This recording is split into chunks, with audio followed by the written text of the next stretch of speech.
réunis ensemble dans la maison du Seigneur, je vous demande de prendre place. Si vous voulez bien, on va démarrer cette réunion. On va démarrer notre culte de louange et d'adoration pour notre Seigneur. Et avant toute chose, je remets cette réunion entre les mains de notre Dieu. Père éternel, nous sommes là assemblés devant toi, Père, pour pouvoir te louer, pour pouvoir t'adorer, Seigneur. Nous sommes venus te rencontrer ce matin. Nous sommes venus dans ta maison pour élever des louanges vers toi, Seigneur mon Dieu. T'offrir la reconnaissance de nos cœurs, Seigneur mon Dieu. Vraiment que tu puisses bénir ton peuple, bénir nos frères et sœurs assemblés dans chaque lieu. Même ceux qui sont chez eux, Père éternel, que tu puisses les bénir, Père éternel. Alléluia, Amen. Soyez les bienvenus.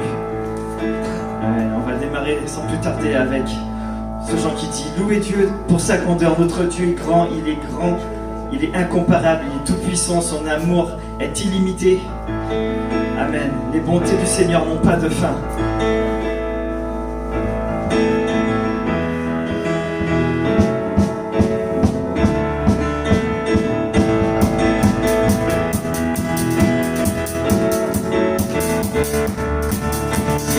Louez Dieu pour sa grandeur, louez son amour, louez dans son sanctuaire, louez pour toujours, célébrer sa présence, et rentrer dans nos cœurs, et danser dans sa puissance, et lancer vos clameurs, car du lever du soleil jusqu'à son coucher, dans les bontés du Seigneur ne sont pas épuisées, et elles se renouvellent chaque matin.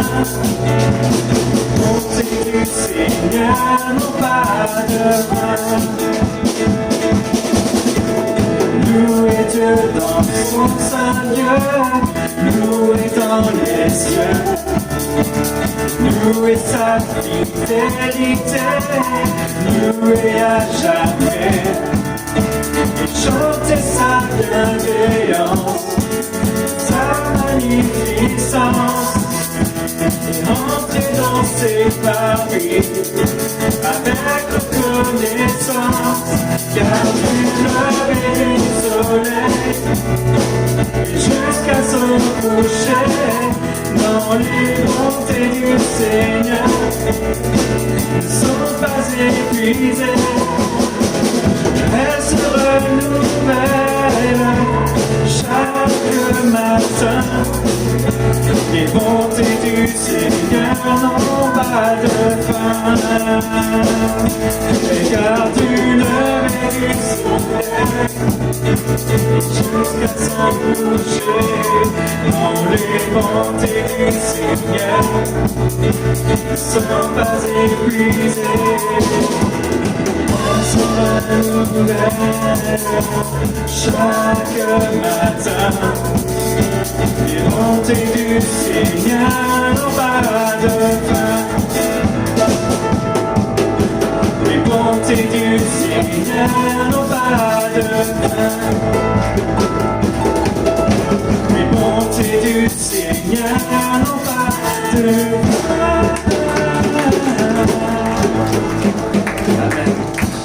Dieu, tu es grand, riche en bonté, tellement merveilleux. On le proclame encore ce matin. Dieu, tu es bon et ta grâce envers nous durera jamais. Amen.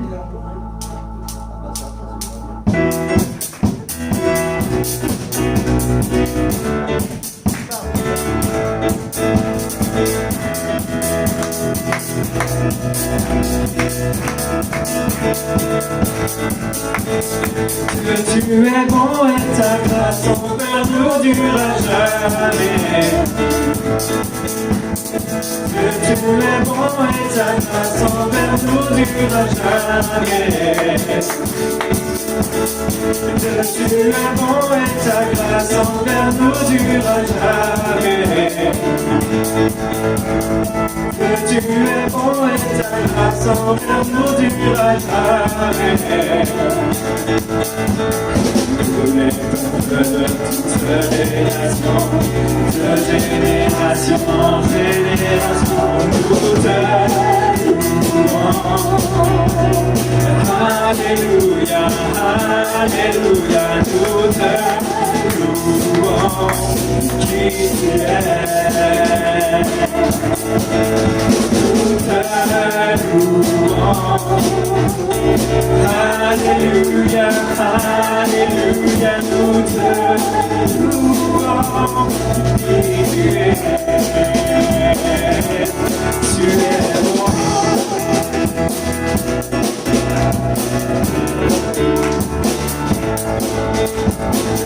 Tu es bon et ta grâce envers nous durera jamais.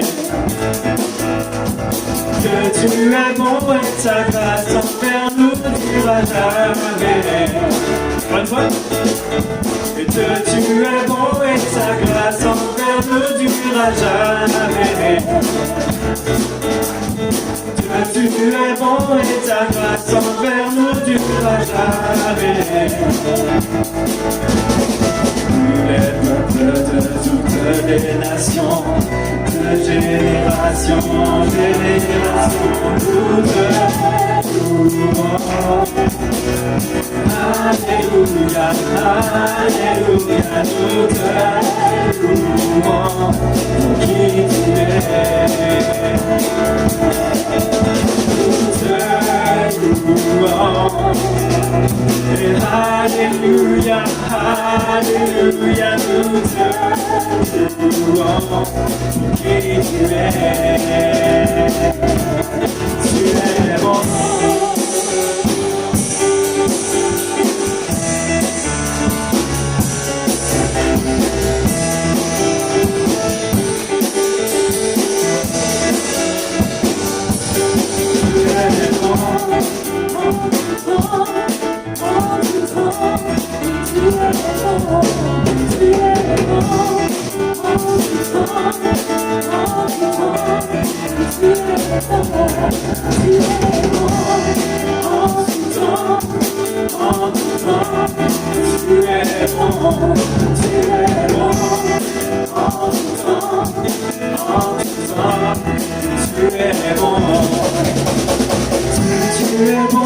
Ta grâce envers nous durera jamais.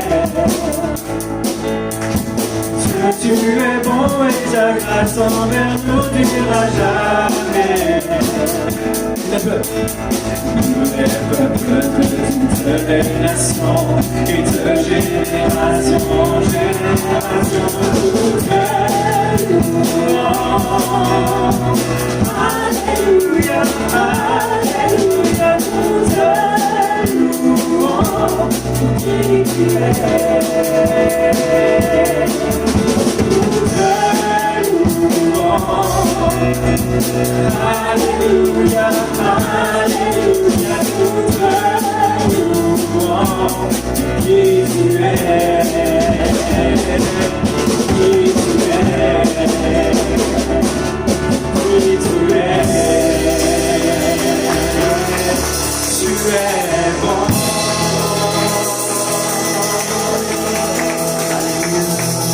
Notre Dieu bon et tout-puissant. Il nous connaît parfaitement. Nous venons encore le rencontrer ce matin. Approchons-nous pleinement de sa présence. Laissons-le entrer dans nos cœurs. Amen. Il nous connaît mieux que nous-mêmes. Alors nous voulons nous abandonner pleinement en lui. Tu me connais par mon nom, me conduis dans ta maison. Je veux m'approcher pour te rencontrer, tout en moi veut chanter la bonté de ton regard. Viens ranimer mon espoir. Tu m'as tant aimé, tu m'as pardonné, tout en moi veut crier. Tu es digne de gloire et de recevoir la louange et l'honneur de nos cœurs. recevoir et de recevoir la louange et l'honneur de nos cœurs. Tu me connais par mon nom, me conduis dans ta maison. Je veux m'approcher pour te rencontrer, tout en moi me chanter la bonté de ton regard. Animer mon espoir, tu m'as tant aimé, tu m'as pardonné, tout en moi me crier, tu es digne de gloire et de recevoir la louange et l'honneur de nos cœurs. Tu es digne de gloire et de recevoir la louange et l'honneur de nos cœurs. Encore de l'éternité. De l'éternité, tu règnes à jamais. Yeah. Qui peut mesurer ton immensité? De l'éternité, tu règnes à jamais. Qui peut mesurer ton immensité? De l'éternité, tu règnes à jamais. Qui peut mesurer ton immensité?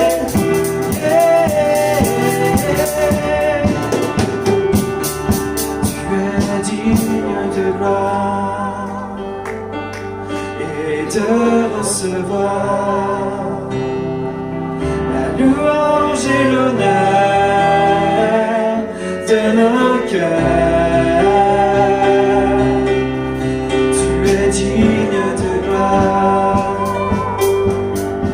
et de recevoir la louange et l'honneur de nos cœurs. De l'éternité, tu règnes à jamais. Qui peut mesurer ton immensité? De l'éternité, tu règnes à jamais. Qui peut mesurer ton immensité?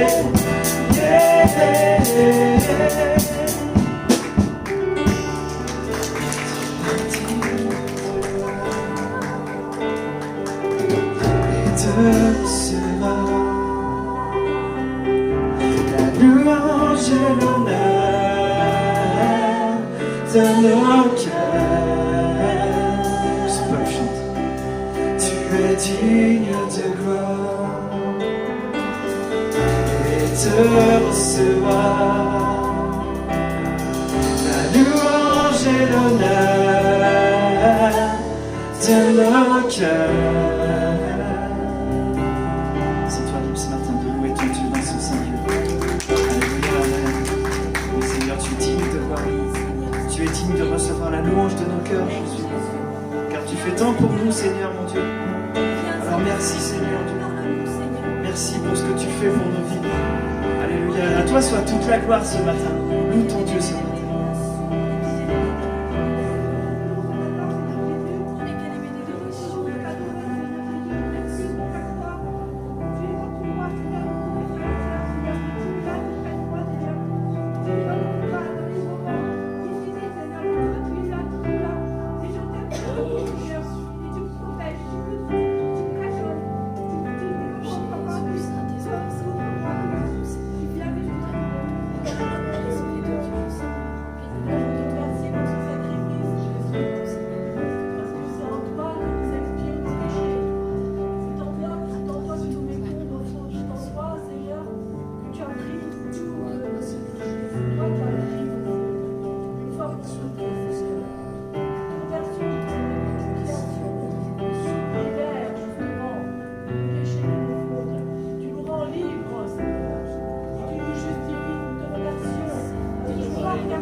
Seigneur, je suis à toi. Je suis la créature que tu as sauvée. Seigneur, tu as sauvé mon âme, mon esprit, mais aussi mon corps, Seigneur. Parce que mon corps faisait n'importe quoi. Mon cœur faisait n'importe quoi en toi, Seigneur. À la dérive, dans le péché, Seigneur. Et là, quand Dieu, quel nettoyage tu as fait. Tu as mis du temps, mais tu as fait un nettoyage. Et tu continues à faire du nettoyage. Tu continues à me montrer comment fonctionner, comment marcher, comment être. Je ne peux que te dire merci. Je ne peux te dire que merci, Seigneur. Je ne peux te dire que merci, Jésus-Christ. Oh, gloire à toi, Seigneur. Même dans les difficultés, même dans les problèmes de santé, qu'est-ce cela à comparer à ce qui nous attend? Qu'est-ce cela? C'est juste pour un temps, Seigneur. Et nous serons avec toi pour l'éternité. Et là, ce sera merveilleux, Seigneur. Plus de souffrance, plus de douleur, plus de peine, plus de crainte, plus de doute. Oh, Seigneur, je veux voir ça. Je veux voir ça, Seigneur. Je veux voir ça. Alléluia. Je veux pas voir ce que mon corps exprime. Je veux voir ce que toi, tu exprimes. Toi, ce que tu dis, Seigneur. Gloire à toi, oh Dieu, au nom de Jésus-Christ. Alléluia.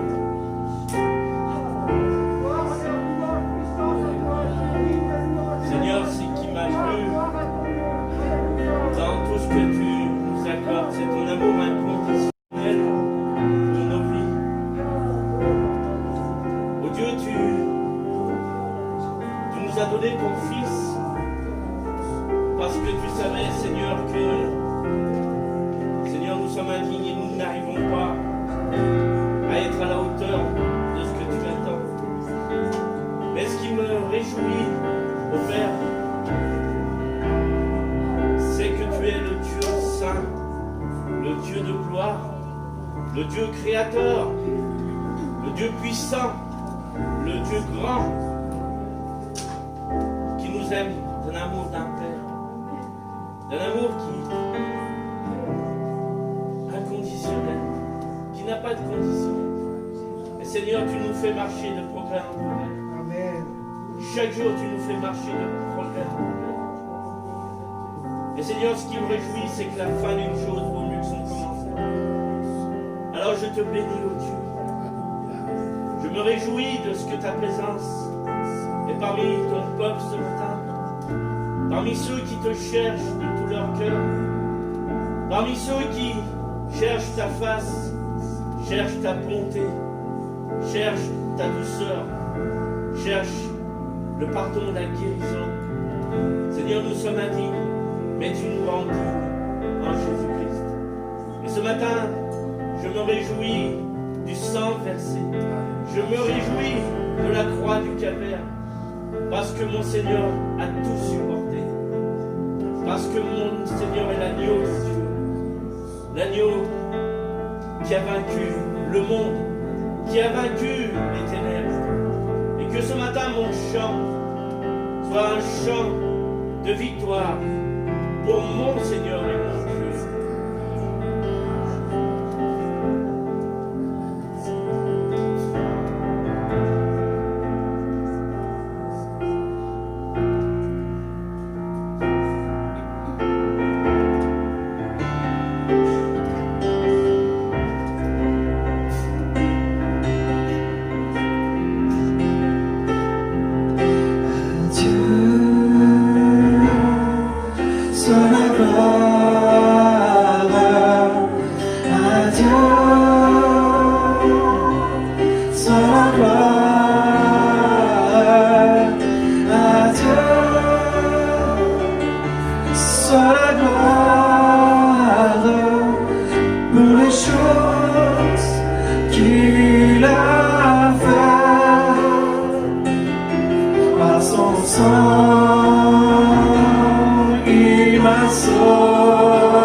Adieu. Dieu soit la gloire, à Dieu soit la gloire, à Dieu soit la gloire pour les choses qu'il a fait. Par son sang, il m'a sauvé, par sa puissance, il m'a relevé. À Dieu soit la gloire pour les choses qu'il a fait. À Dieu soit la gloire, à Dieu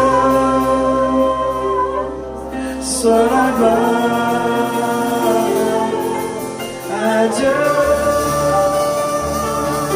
soit la gloire pour les choses qu'il a faites. Par son sang, il m'a sauvé, par sa puissance, il m'a relevé. À Dieu soit la gloire pour les choses qu'il a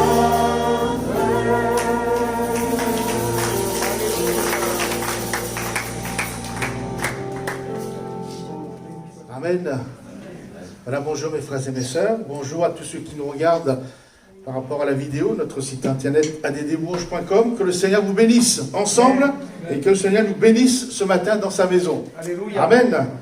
Là, je propose que nous fassions une première lecture dans l'évangile de Luc, au chapitre 8, verset 22. Luc 8, verset 22.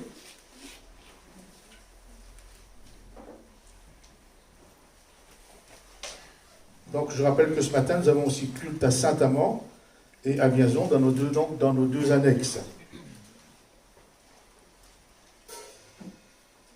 Donc, je commence la lecture. Un jour, Jésus monta dans une barque avec ses disciples. Il leur dit, passons de l'autre côté du lac. Et ils partirent. Pendant qu'ils naviguaient, Jésus s'endormit. Un tourbillon fondit sur le lac. La barque se remplissait d'eau et ils étaient en péril. Ils s'approchèrent et le réveillèrent en disant « Maître, nous périssons !» S'étant réveillé, il menaça le vent et les flots, qui s'apaisèrent et le calme revint. Puis il leur dit « Où est votre foi ?» Saisis de frayeur et d'étonnement, ils se dirent les uns aux autres « Quel est donc celui-ci qui commande même au vent et à l'eau, et à qui ils obéissent ?» Ils abordèrent dans le pays des Géraséniens, qui est vis-à-vis de la Galilée. Lorsque Jésus fut descendu à terre, il vint au-devant de lui un homme de la ville qui était possédé de plusieurs démons. Depuis longtemps, il ne portait point de vêtements et avait sa demeure dans une maison, non dans une maison, mais dans les sépulcres. Ayant vu Jésus, il poussa un cri, se jeta à ses pieds et dit d'une voix forte, « Qu'y a-t-il entre moi et toi, Jésus, fils du Dieu très haut? Je t'en supplie, ne me tourmente pas. » Car Jésus commandait à l'esprit impur de sortir de cet homme dont il s'était emparé depuis longtemps. On le gardait lié de chaînes et les fers aux pieds. Mais il rompait les liens et il était entraîné par le démon dans le désert. Jésus lui demanda « Quel est ton nom ?» Légion, répondit-il, car plusieurs démons étaient entrés en lui. Et il priait instamment Jésus de ne pas leur ordonner d'aller dans l'abîme. Il y avait là, dans la montagne, un grand troupeau de pourceaux qui paissaient. Et les démons supplièrent Jésus de leur permettre d'entrer dans ces pourceaux. Il le leur permit. Les démons sortirent de cet homme, entrèrent dans les pourceaux, et le troupeau se précipita des pentes escarpées dans le lac, et il se noya. Ceux qui les faisaient paître, voyant ce qui était arrivé, s'enfuirent et répandirent la nouvelle dans la ville et dans les campagnes. Les gens allaient voir ce qui était arrivé, Ils vinrent auprès de Jésus et ils trouvèrent l'homme de qui étaient sortis les démons, assis à ses pieds, vêtu et dans son bon sens. Et ils furent saisis de frayeur. Ceux qui avaient vu ce qui s'était passé leur racontèrent comment le démoniaque avait été guéri. Tous les habitants du pays des Géraséniens prièrent Jésus de s'éloigner d'eux, car ils étaient saisis d'une grande crainte. Jésus monta dans la barque et s'en retourna. L'homme de qui étaient sortis les démons lui demandait la permission de rester avec lui. Mais Jésus le renvoya en disant « Retourne dans ta maison et raconte tout ce que Dieu t'a fait. » Il s'en alla et publiait par toute la ville tout ce que Jésus avait fait pour lui. Amen.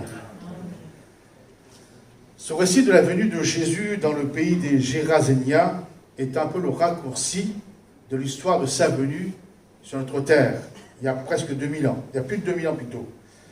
Il était venu, c'est vrai que Jésus était venu sur la terre pour sauver, délivrer, guérir, tous ceux qui étaient sous l'emprise du diable.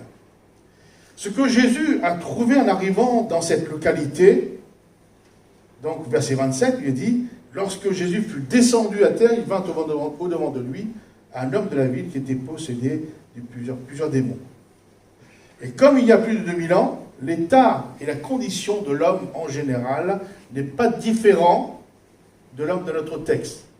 L'apôtre Paul nous dit, Éphésiens 2, verset 1er, « Vous étiez morts par vos offenses et par vos péchés, dans lesquels vous marchiez autrefois selon le train de ce monde, selon le prince de la puissance de l'air qui agit maintenant, aujourd'hui, dans les fils de la rébellion. » Donc il dit, nous tous aussi, nous étions de leur nombre, et nous vivions autrefois selon les convoitises de notre chair, accomplissant les volontés de la chair de nos pensées, et nous étions par nature des enfants de colère comme les autres. Donc, pas plus ni moins, nous étions comme ce démoniaque. Jésus est arrivé sur notre terre, il a trouvé les mêmes conditions. Ce malheureux, avant sa rencontre avec Jésus, était dominé. Il était sous l'emprise et sous l'autorité du prince de la puissance de l'air et de l'esprit de Satan et de ses démons. Et Jésus a déclaré, en plus, que le monde entier est sous la puissance du malin, c'est-à-dire de Satan. Détaillons maintenant la condition de cet homme avant la venue de Jésus dans sa vie, que nous retrouvons encore aujourd'hui, malheureusement, dans notre monde sans Christ.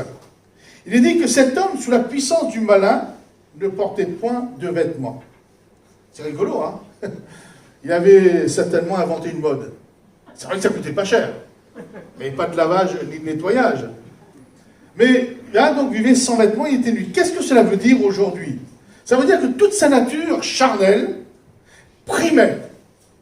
Pas de limite dans ce que la chair réclamait, de ce qu'il voulait, de ce qu'il ressentait, de ce qu'il désirait. Tout cela devenait normal, une normalité. La nature charnelle se montrait à ce moment-là au grand jour. C'est ce que notre monde, notre pays revendique haut et fort aujourd'hui, sans se cacher. Le mariage entre le même sexe, l'adoption d'enfants pour ces familles ainsi constituées, j'en passe. Le charnel est revendiqué et on passe de devenir la norme, n'est-ce pas? Donc, vous voyez, sans vêtements, il vivait comme cela. C'est normal, sans se cacher. Il est dit aussi que cet homme vivait dans les tombes. Alors, je me suis documenté un petit peu. D'ailleurs, j'avais vu un reportage à la télévision sur les gens qui vivent dans les tombes. Vous savez qu'il y a des gens qui vivent dans les tombes. Peut-être pas en France. Mais il y aurait 2 millions de personnes vivantes parmi les plus pauvres et qui ont élu domicile dans les cimetières du Caire, en Égypte. 2 millions. À Manille, plus de 6000 Philippins, faute de logement, se sont installés dans l'immense cimetière nord de Manille. Alors ils dorment, jouent aux cartes, font la cuisine, font leur commerce, ils vivent comme si c'était une ville normale. Selon la Bible, les sépulcres, les cadavres, sont l'image du péché, de l'impureté, de l'erreur, de l'ignorance spirituelle et surtout des ténèbres. Donc cet homme, volontairement, avait élu domicile dans ces choses, étant poussé par les démons. Et vous savez, sans Jésus, c'est un peu notre situation aujourd'hui.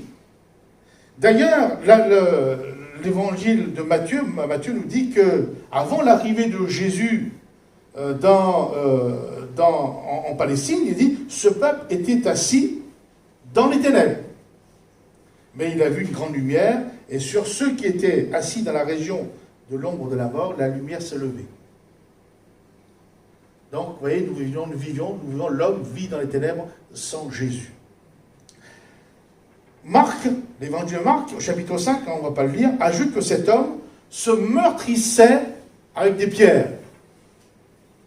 C'est-à-dire qu'il se faisait du mal, volontairement. Se faire du mal volontairement, c'est incompréhensible. Enfin, je veux dire, c'est pas normal. Mais, voyez-vous, donc, il était poussé à se faire du mal. Aujourd'hui, malheureusement, l'homme, la femme, se fait du mal. L'alcool, on sait bien que l'alcool c'est mauvais. Et qu'est-ce qu'on fait? On est poussé à boire, plus que raison. Je parle de la drogue, de la cigarette, du suicide. Il y en a qui se scarifient avec une lame de rasoir ou quelque chose pour se faire couler le sang. Ce sont autant de choses que le prince de ce monde et ses démons poussent l'homme à faire. Quelquefois on ne veut pas, mais on dit c'est plus fort que moi. On est poussé à se faire du mal. C'est là encore la condition de l'homme sans Jésus dans sa vie. Et gloire à Dieu, Jésus a quitté un jour l'autre rive, qui est le ciel, pour venir sur la terre. Afin de nous sauver, afin de nous délivrer, parce qu'il nous aimait, tout simplement. Et il est là, donc l'apôtre Jean dit, Dieu a tellement aimé le monde, qu'il a donné son Fils afin que quiconque croit en lui ne périsse point, mais qu'il ait la vie éternelle. Gloire à Dieu, Jésus est descendu du ciel pour venir nous délivrer de l'emprise du diable. Et donc, et l'œuvre de Jésus, hier comme aujourd'hui, donc dans Acte 10, 38, il dit, vous savez comment Dieu a oint du Saint-Esprit de force Jésus de Nazareth, qui allait de lieu en lieu, faisant du bien et guérissant tous ceux qui étaient sous l'empire ou l'emprise du diable, car Dieu était avec lui. Ça, c'est la bonne nouvelle de l'Évangile. Jésus est venu afin de nous délivrer de l'emprise du diable, des griffes de Satan. Est-ce que vous croyez que Jésus délivre encore aujourd'hui? Que Jésus délivre les gens possédés? Il y a moins d'un an, donc en janvier dernier, nous étions à l'île de la Réunion. Donc dans notre programme de visite d'église, lors de notre premier culte, donc j'avais prêché, et puis à la fin du culte, le pasteur qui m'avait invité avait fait un appel, demandant aux gens qui avaient besoin, qui étaient malades, qui avaient des problèmes, de difficultés, de venir sur le devant, afin que on prie pour eux. Et donc, on a commencé à prier, donc lui de son côté, moi de son côté, donc il y avait je ne sais pas combien de personnes il y avait, enfin donc on priait, puis tout d'un coup, j'étais en train de prier pour une jeune femme, tout d'un coup elle s'est mise à crier, à gesticuler, à se tordre par terre, à rouler, etc. Au nom de Jésus, c'était une manifestation diabolique, au nom de Jésus, elle a été délivrée, tout simplement. Parce que Dieu est puissant, Dieu nous a donné l'autorité pour délivrer les démoniaques comme Jésus le faisait autrefois. Amen. Donc, Jésus peut encore délivrer aujourd'hui. Revenons à cet homme. Jésus vient de le délivrer, de le libérer, de lui pardonner, de le sauver des griffes du démon. Mais voyez-vous, nous dit Luc, cet homme voulait plus de Jésus. Il désirait rester avec Jésus.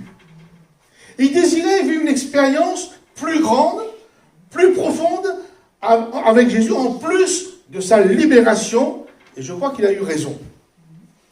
Car c'est à ce moment précis que va commencer son cheminement spirituel, son développement en Christ. Il vient de naître de nouveau, c'est un bébé spirituel, donc il veut grandir avec Christ et devenir un serviteur de Jésus.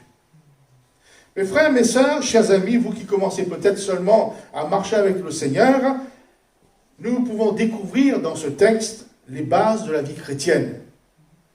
Le comment devenir un chrétien affermi et portant du fruit. Donc, toujours dans ce récit, il dit que cet homme, donc les gens sont venus voir un peu ce qui se passait, surtout lorsque le troupeau de cochons s'est suicidé ou s'est noyé. Donc, ça a été quelque chose d'extraordinaire. Les gens sont venus voir. Et l'Évangile nous dit que, au verset 35, ils vinrent auprès de Jésus. Ah, donc il vient voir Jésus. Et il trouvait l'homme de qui étaient sortis les démons, assis à ses pieds, vêtu et dans son bon sens. Cet homme qui venait tout juste de faire, donc je répète, une expérience extraordinaire de délivrance, de salut, en se jetant aux pieds de Jésus, avait saisi aussitôt l'importance de continuer à grandir et à se développer dans la communion de Jésus, dans la présence de Jésus. Et donc, alors, il s'assied aux pieds du Seigneur Jésus. Il n'a pas été à l'école biblique pour lui dire il faut faire comme ci, comme ça. Il voit de lui-même, son cœur était tellement ouvert, tellement grand, il s'est mis directement à s'asseoir aux pieds de Jésus. Un autre fait important à souligner, quand un homme, une femme, un jeune vit dans la communion de Jésus, ça se voit. Ça se remarque.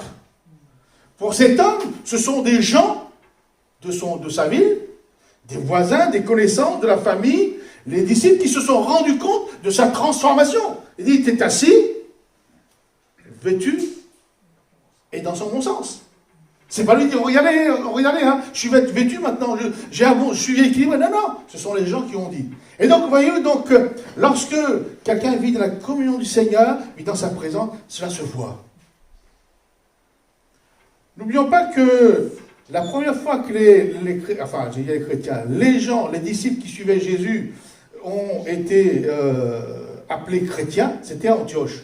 Pourquoi? Parce que les gens connaissaient Jésus, mais quand ils ont vu les disciples vivre comme Jésus, parler comme Jésus, ils ont dit que ce sont des petits Christ, parce que les chrétiens veulent être des petits Christ tout simplement.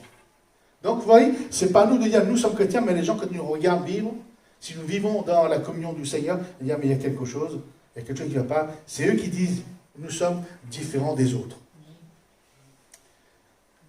Le choix de cet homme, c'est de s'asseoir aux pieds de Jésus. Se tenir et s'asseoir au pied de quelqu'un, est en quelque sorte une forme de soumission.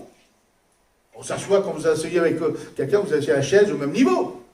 Et lui s'est assis au pied du Seigneur Jésus. C'est-à-dire donc que cet homme va se soumettre, on peut dire, il va saisir l'importance d'être là, dans cette situation, et il va tout simplement se mettre dans une position de dépendance, d'obéissance, et il reconnaît que Jésus est une autorité supérieure, un maître, alors qu'auparavant, ce n'est pas du tout le cas, Marc chapitre 5, verset 3, il dit « Personne ne pouvait lier cet homme, même avec une chaîne, car souvent il avait eu les fers aux pieds et avait été lié de chaîne, mais il avait rompu les chaînes et brisé les fers, et personne n'avait eu la force de le dompter. » Et puis d'un coup d'un seul, maintenant, il s'assoit au pied du Seigneur Jésus, comme se soumettant à lui, obéissant, dépendant de lui. Donc, vous voyez, il a eu dans son esprit, il a eu cette révélation qu'il fallait vraiment se soumettre, alors que lui qui était avant, personne ne pouvait le dompter, se soumettre à Jésus en étant à ses pieds.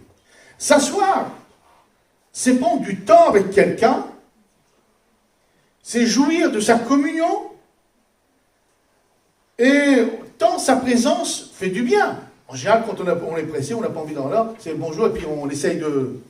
Et quand on aime quelqu'un, eh bien, on tend à rester avec lui, à s'asseoir, à prendre position, et à converser avec lui. Et c'est ce qu'a fait cet homme par rapport à Jésus. Je répète qu'il faut s'asseoir véritablement au pied de Jésus, nous qui sommes des chrétiens, et non pas au pied d'une doctrine, non pas au pied d'une religion, non pas au pied d'une église, même évangélique. C'est le plus grand des dangers. Lorsqu'on s'assoit dans une doctrine, dans une position, c'est le plus grand des dangers. L'expérience de Saul de Tarse, avant de devenir Paul, l'apôtre Paul. Acte 22, verset 3. Voilà ce que dit Saul de Tarse. Acte chapitre 22, verset 3. Donc, vous voyez, attention de ne pas d'éviter de s'asseoir avec le Seigneur, mais de prendre position pour une église évangélique, pour une doctrine. Non, non. Ce que Dieu nous demande, c'est son Fils bien-aimé et sa présence, sa personne. Voilà ce que dit Saul de Tarse. Je suis juif, né à Tarse, en Cilicie, mais j'ai été élevé dans cette ville-ci et instruit où? Au pied de Gamaliel, dans la connaissance exacte de la loi de nos pères. Un pharisien qui a enseigné la doctrine. Donc Paul dit, j'étais assis à ses pieds. Donc il a abondé dans ce sens, dans cette doctrine. Il était un fervent défenseur de cette doctrine.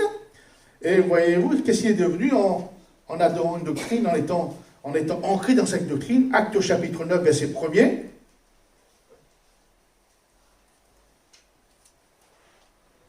Cependant, Saul, respirant encore la menace et le meurtre contre les disciples du Seigneur, il venait d'être le témoin de l'habitation d'Étienne, le premier martyr.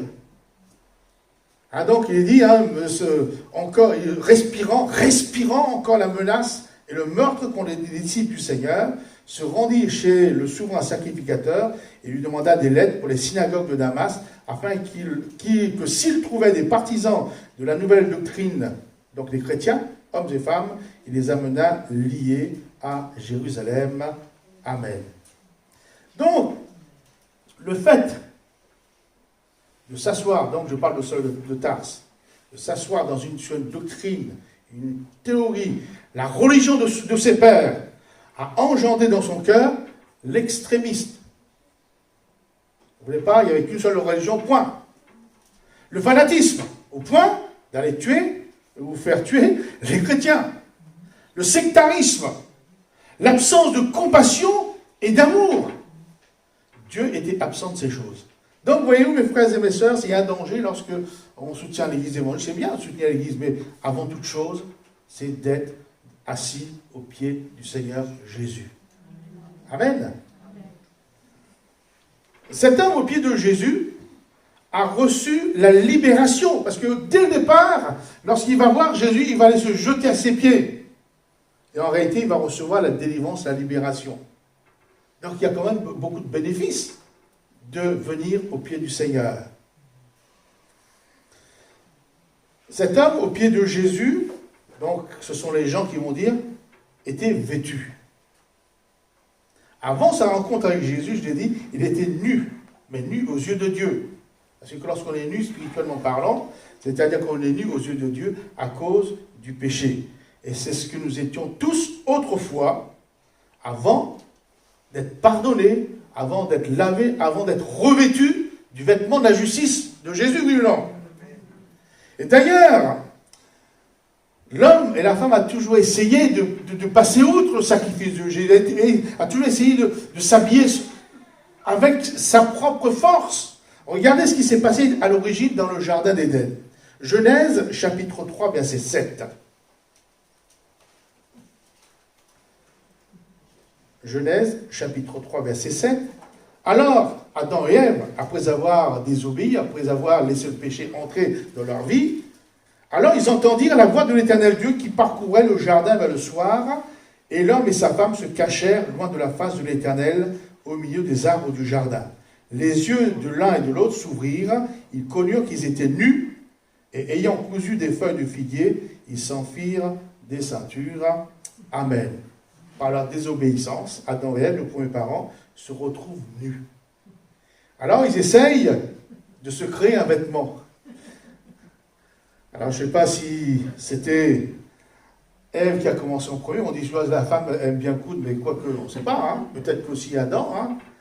Et donc ils ont essayé de créer un vêtement pour cacher leur nudité, qui s'est révélée, pourquoi? Au grand jour, à cause du péché. Mais je ne sais pas si vous avez en tête l'image d'une feuille de figuier. C'est pas... Une feuille de bananier, c'est déjà grand, parce que c'est... Bon, c'est... Mais là, les feuilles de figuier, et vous savez que c'est pas efficace, c'est ajouré, ça laisse des trous. Ça couvre pas du tout ou entièrement la nudité. Vous écartez la jambe, peu importe, ça se voit. Et en plus, ça ne résiste pas à l'épreuve du temps. Ça va tenir peut-être une journée, 2 jours, allez, 3 jours, une semaine, mais à un moment donné, ça... Ah donc, et ça n'a malheureusement aucune valeur aux yeux de Dieu. Comme nos bonnes œuvres, comme notre bonne conduite, cela ne couvre pas nos péchés. Alors, verset 21, toujours dans Genèse, livre de la Genèse, il dit, l'Éternel Dieu dit à Adam et à sa femme, fit plutôt à Adam et à sa femme des habits de peau, et il les en revêtit, Amen. Et pour avoir la peau d'un animal, qu'est-ce qu'il faut? Le sacrifier, le tuer.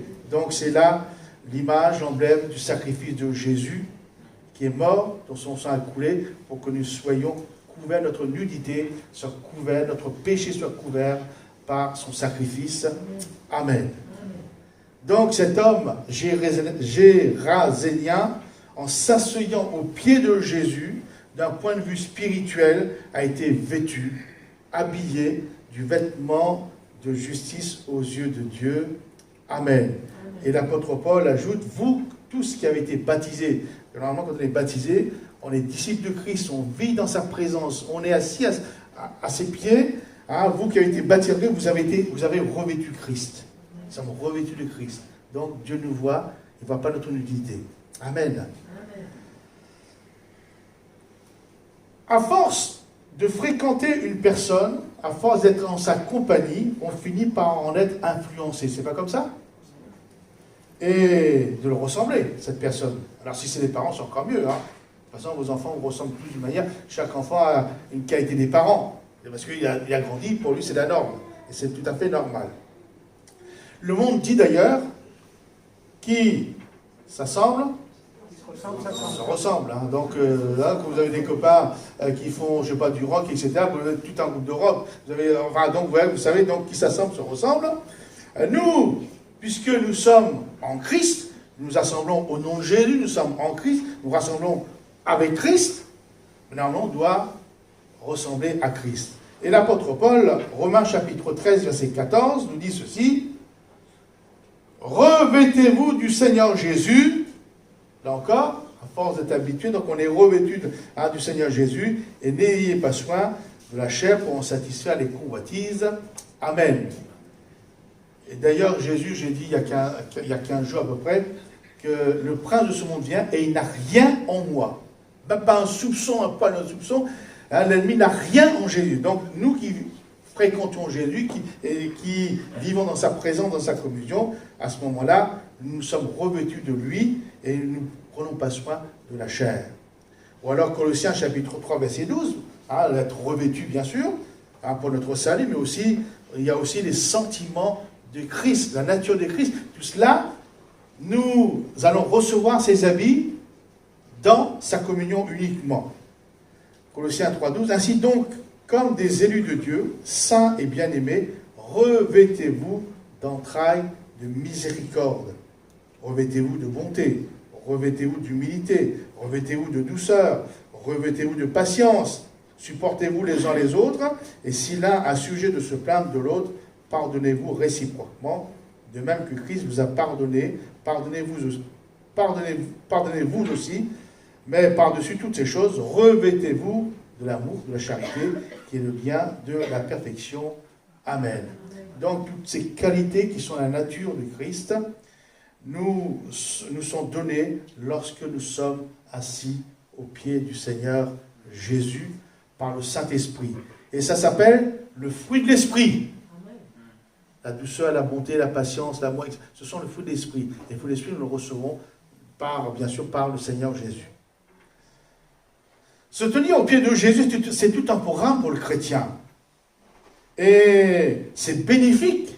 Mes frères et mes sœurs, j'ai pris quelques textes seulement pour vous dire combien il est bon de se tenir au pied du Seigneur Jésus. Dans Luc chapitre 10, verset 38, il est question de Marthe et Marie, nous connaissons tout ça, bien. Comme Jésus était en chemin avec ses disciples, il entra dans un village et une femme nommée Marthe le reçut dans sa maison. Elle avait une sœur nommée Marie qui s'étant assise au pied du Seigneur, écoutait sa parole.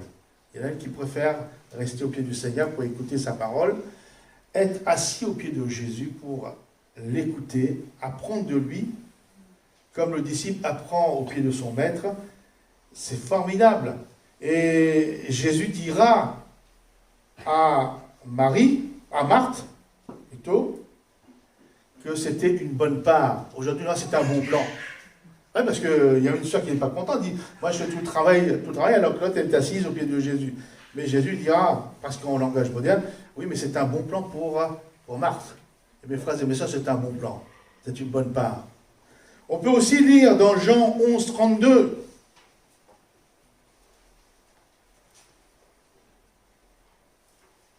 les questions de la mort de Lazare.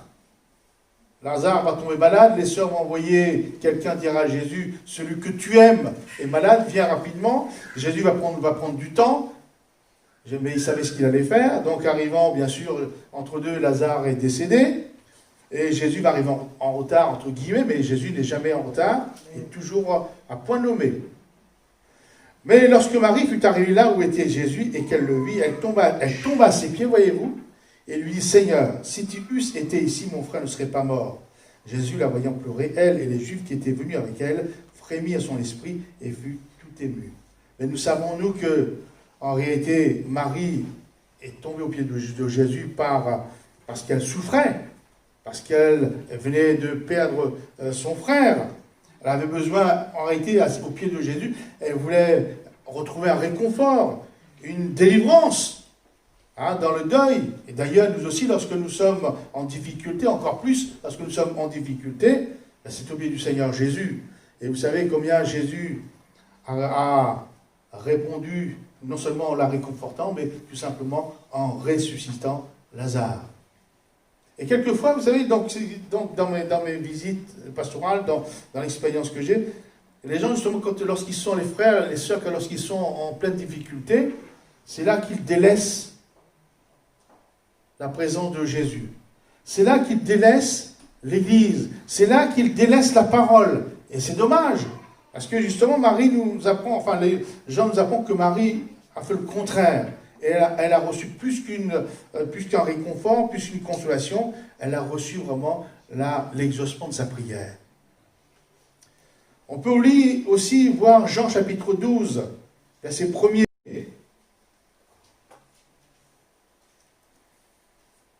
Donc nous avons vu que se tenir au pied du Seigneur, c'est un bon plan, ou c'est une bonne part. Se tenir au pied de Jésus quand on est en difficulté pour recevoir réconfort.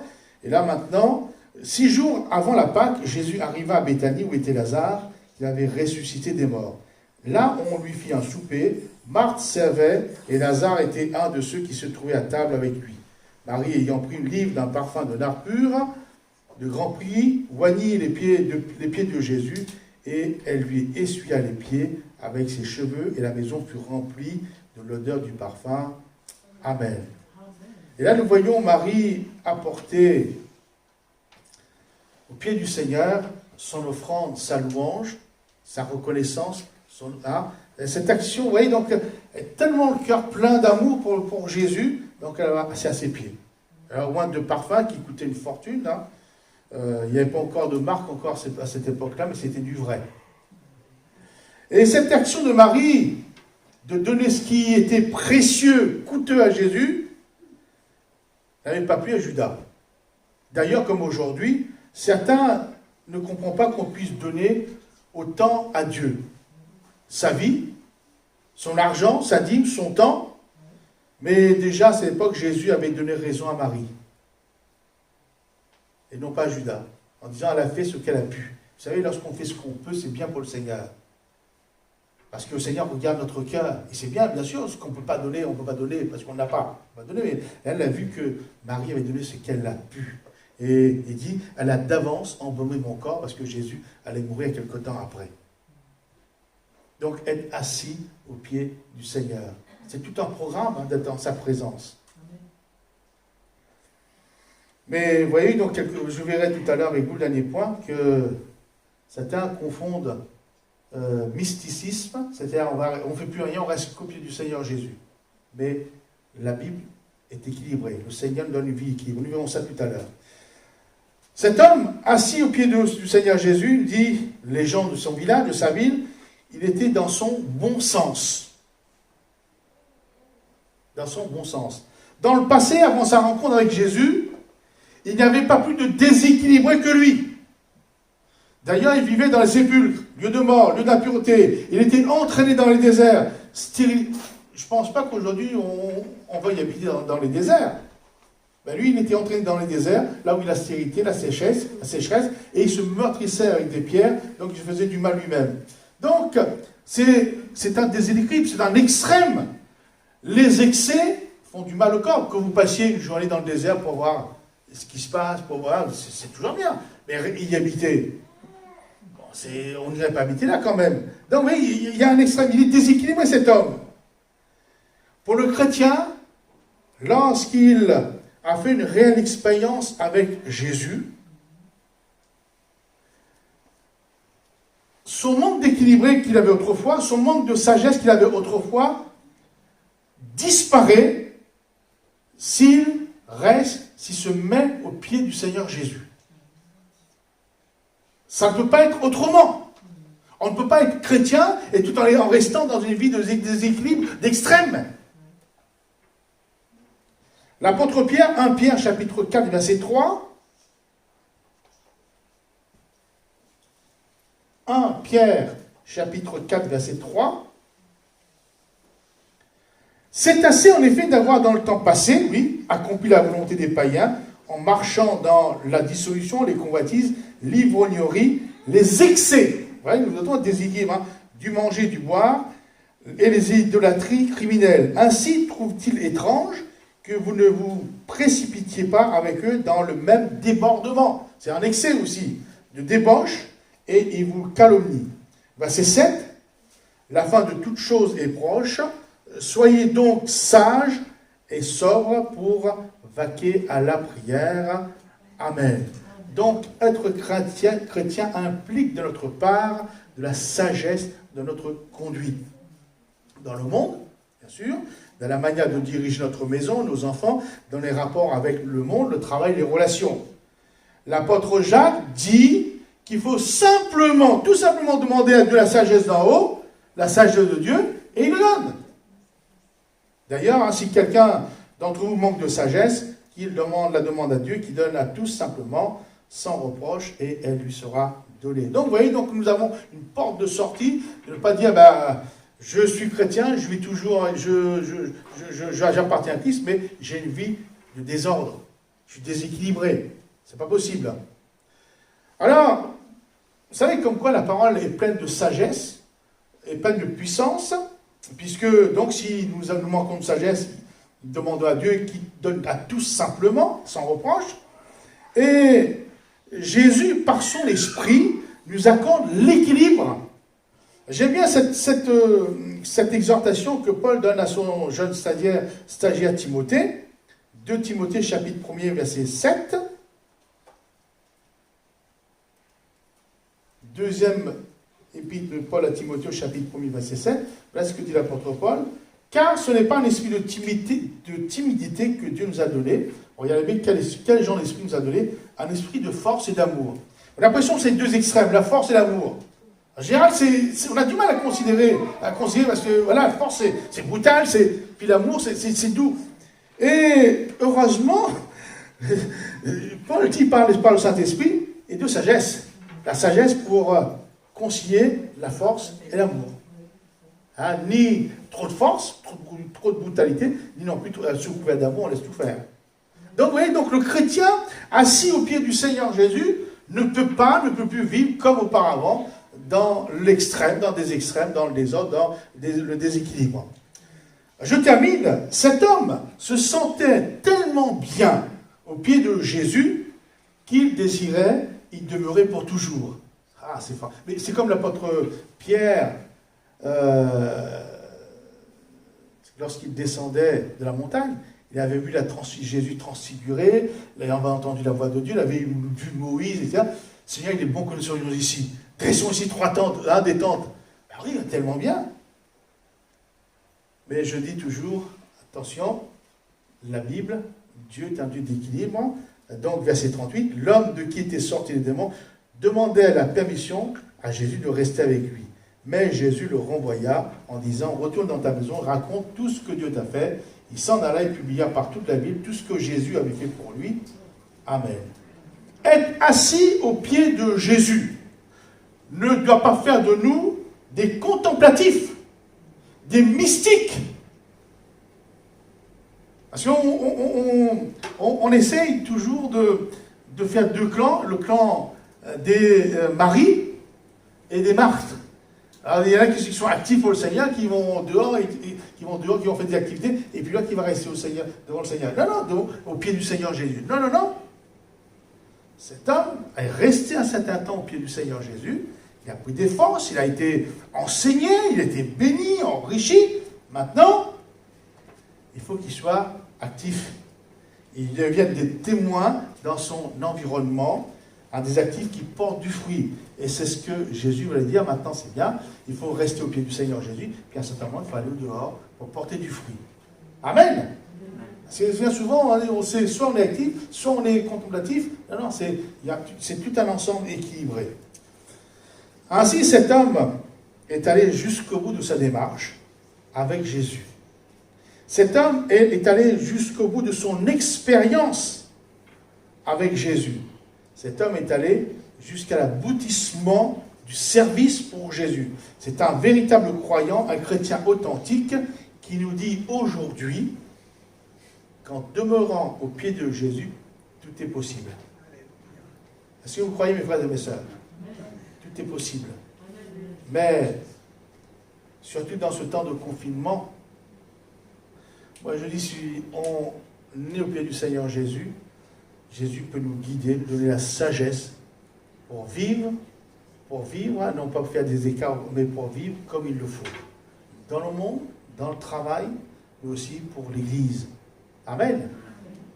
Alors revenons peut-être, c'est le béaba, d'être assis au pied du Seigneur Jésus. Vous savez, quelquefois, les choses les plus simples, on les laisse. Au contraire, ce sont les bases de notre vie chrétienne.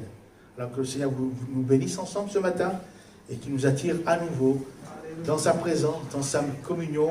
Et c'est toujours positif, c'est toujours gagnant d'être à ses pieds avant toute chose. Amen. Seigneur, nous louons ton nom, nous bénissons ton nom, nous te rendons grâce encore ce matin pour, Seigneur, l'enseignement de ta parole, pour l'encouragement, Seigneur, à revenir dans ta présence, dans ta communion. Et nous te louons parce que tu n'as pas changé, c'est vrai. Tu délivres encore aujourd'hui. Seigneur, tu libères encore, Seigneur, ceux qui sont sous l'emprise du diable. Que ce soit des démoniaques, mais aussi que ce soit par, Seigneur, l'alcool, le tabac, le sexe, tout ce qu'on veut. Seigneur, parce que tu libères entièrement, complètement. Seigneur, et nous voulons, Seigneur, être tout simplement de ceux, Seigneur, qui sont là, Seigneur, dans ta communion, dans ta présence, recevant de toi, mais aussi en étant actifs. Bénis l'Église, Seigneur, bénis mes frères, bénis mes soeurs ce matin.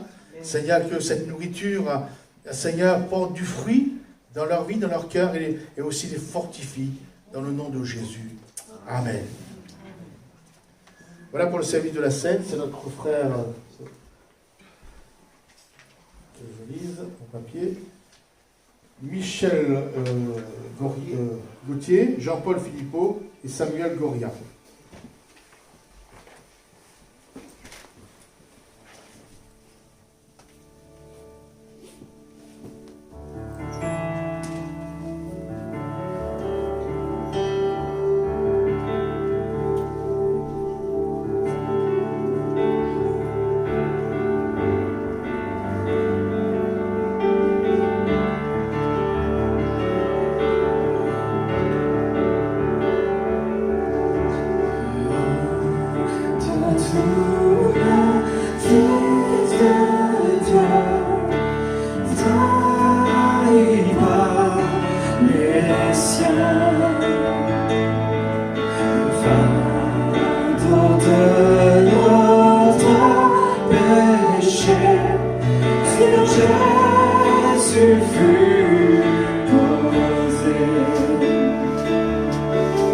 Celui qu'on a méprisé, faussement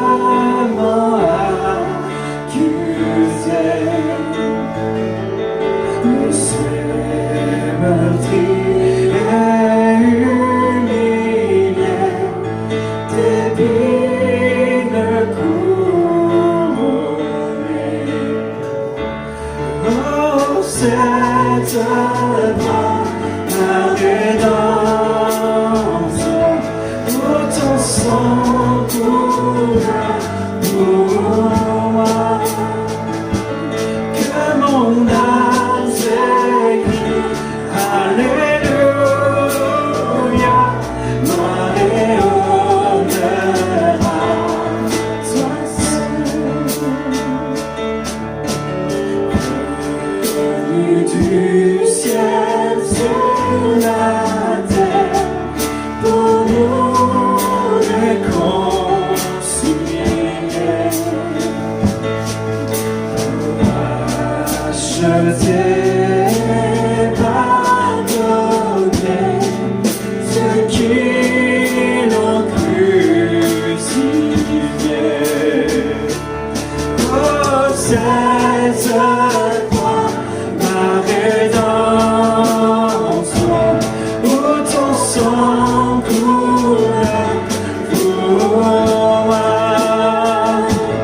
Que mon âme s'écrie, Alléluia, gloire et honneur à toi seul. Ma dette est payée, elle est effacée par le sang précieux que Christ a versé. Le péché est vaincu, son emprise n'est plus. Il m'a libéré pour l'éternité.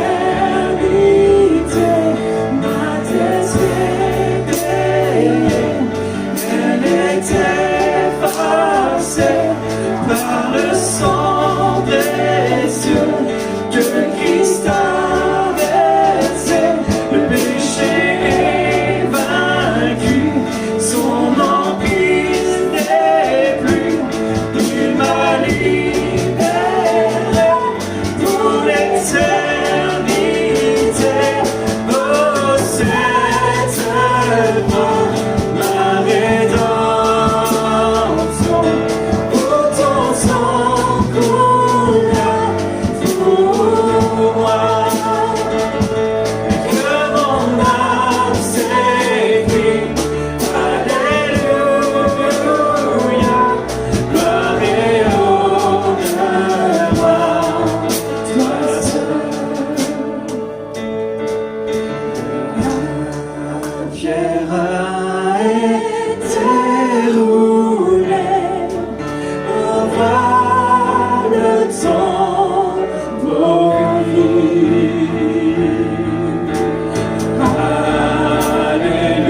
Alléluia, tu sois loué, il est ressuscité. Oh, cette croix, ma rédemption, où ton sang coule pour moi. Que mon âme s'écrie, Alléluia, gloire et honneur à toi seul. Gloire et honneur à toi seul.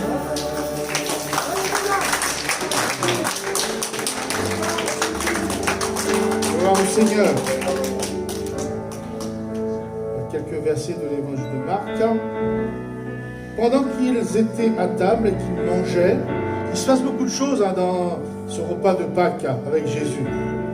Pendant qu'ils étaient à table et qu'ils mangeaient, Jésus dit, « Je vous le dis en vérité, l'un de vous qui mange avec moi me livrera. » Ils commençaient à s'attrister et à lui dire l'un après l'autre, « Est-ce moi ?» Il leur répondit, « C'est l'un des 12 qui met avec moi la main dans le plat. Le Fils de l'homme s'en va selon ce qui est écrit de lui, mais malheur à l'homme par qui le Fils de l'homme est livré. Mieux vaudrait pour cet homme qu'il ne soit pas né. Donc pendant ce repas de la scène, Jésus va dévoiler le projet de Judas. Et c'est vrai que nous sommes dans la présence du Seigneur, nous allons prendre le pain, le vin. Le Seigneur connaît nos actions, connaît ce qui se passe en nous, dans nos vies, dans nos têtes. Et toujours, verset 22, pendant qu'il mangeait, toujours pendant ce même repas, Jésus prit du pain, et après avoir rendu grâce, il le rompit et le leur donna en disant, « Prenez, ceci est mon corps. » Il prit ensuite une coupe, et après avoir rendu grâce, il la leur donna, et ils en burent tous. Et il leur dit, « Ceci est mon sang, le sang de l'alliance qui est répandu pour beaucoup. Je vous le dis en vérité, je ne boirai plus jamais du fruit de la vigne, jusqu'au jour où je le boirai nouveau dans le royaume de Dieu. » Amen.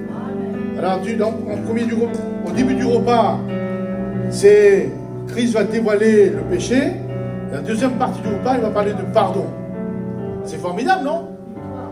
De victoire, de pardon. Donc, pour le pardon de plusieurs, de beaucoup. C'est une grâce pour nous ce matin. Un peu moins fort. Donc, pour nous ce matin qui sommes vraiment dans la communion, nous allons prendre ce pain et ce vin. Laissons-nous interpeller, mes frères et mes sœurs, par la pensée de Jésus. Et surtout, laissons-nous aussi interpeller par le pardon qu'il nous accorde.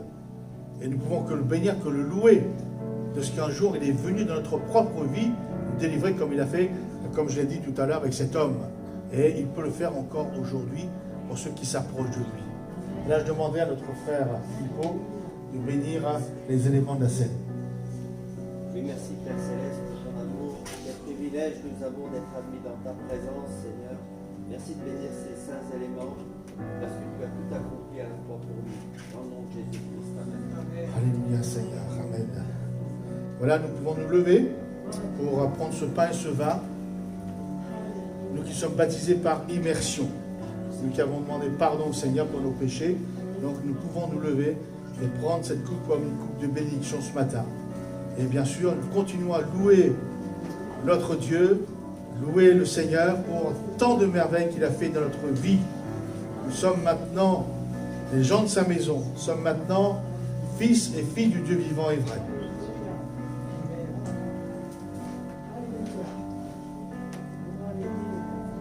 Je suis venu pour te louer, je suis venu pour t'adorer, je suis venu pour te glorifier, je suis venu à ta rencontre, Seigneur.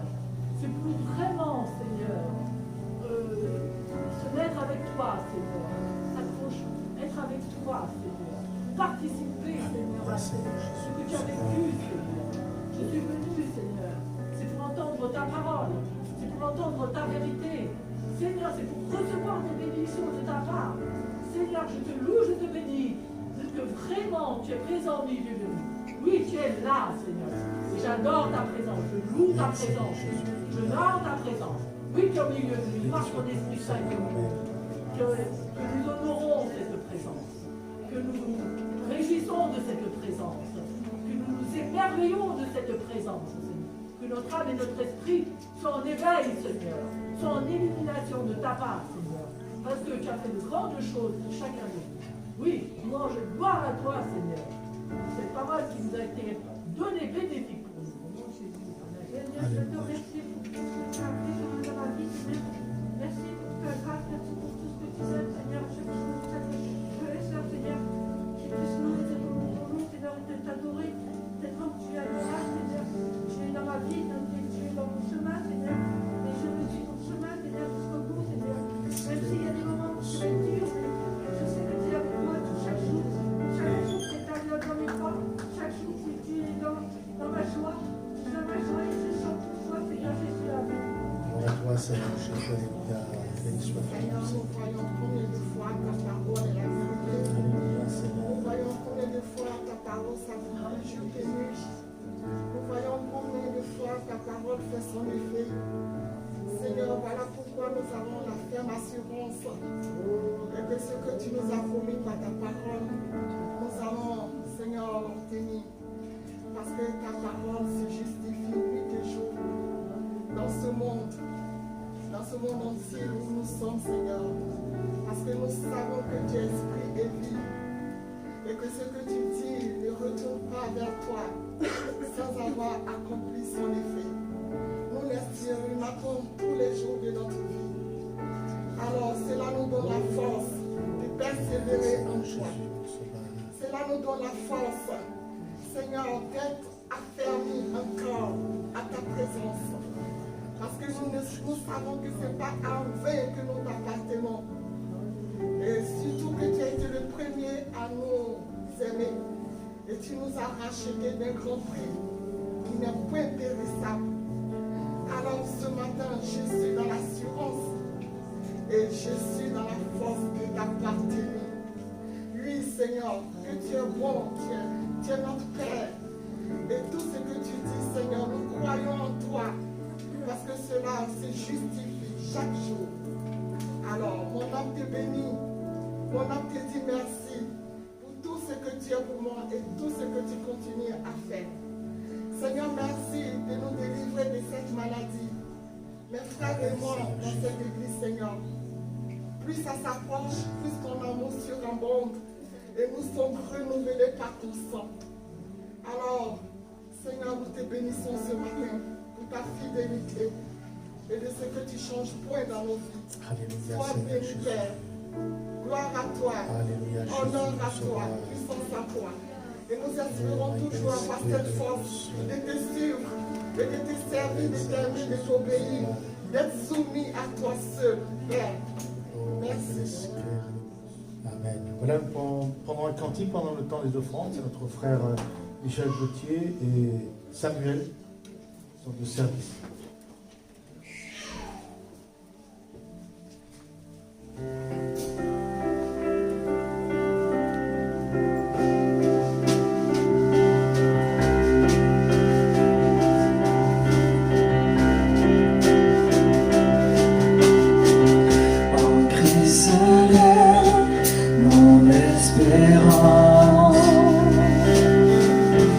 Justice, mon assurance, il est devant Dieu mon appui. Je n'en veux point d'autre que lui.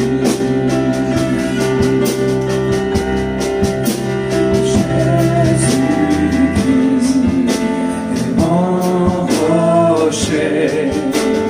Ma confiance est dans son amour, dans l'orage, il est Dieu, Seigneur de tout.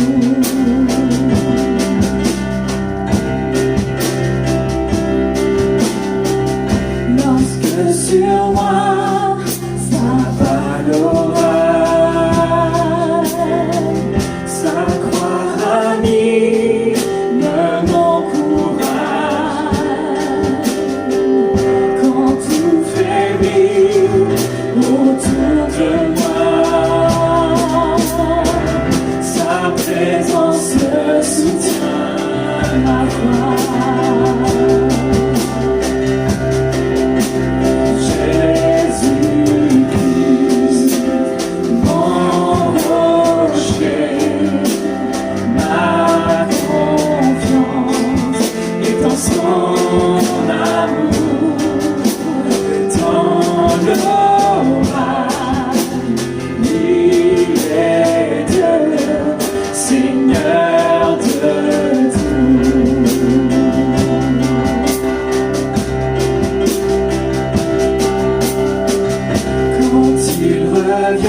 ma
toi qui es Dieu de multiplication, Seigneur, toi qui donnes de l'espoir aux gens qui se confient en son nom, Seigneur.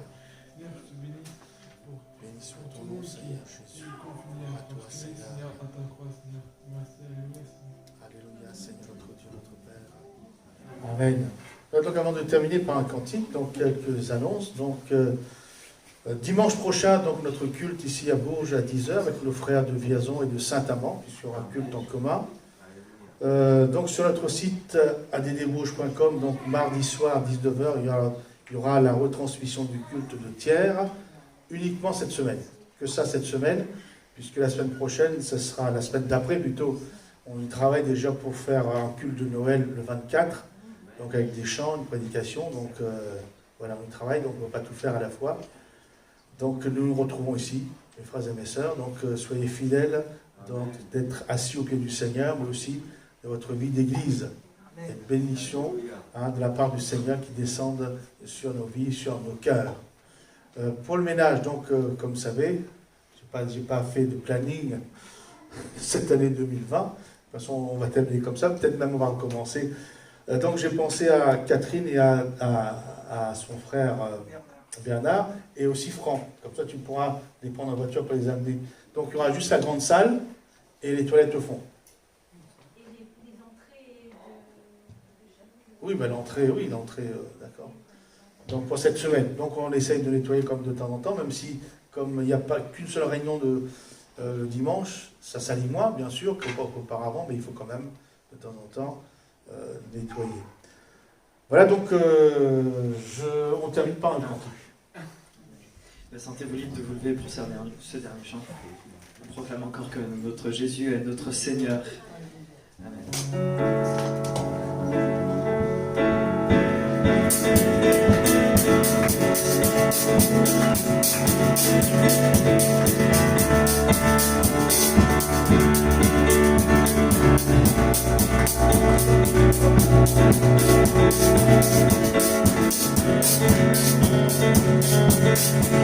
Jésus est Seigneur, Jésus est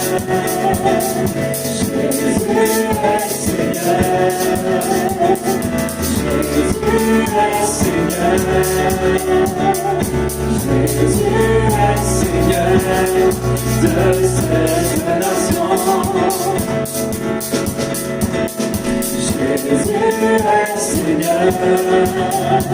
Jésus est Seigneur, Jésus est Seigneur de cette nation. Jésus est Seigneur, Jésus est Seigneur, Jésus est Seigneur, Jésus est Seigneur de cette nation. Sans toi mes fondés sur la justice, sans toi mes fondés sur l'équité, et sans la vaincu, l'ennemi me dansa. Il est le puissant libérateur.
es Seigneur de cette nation.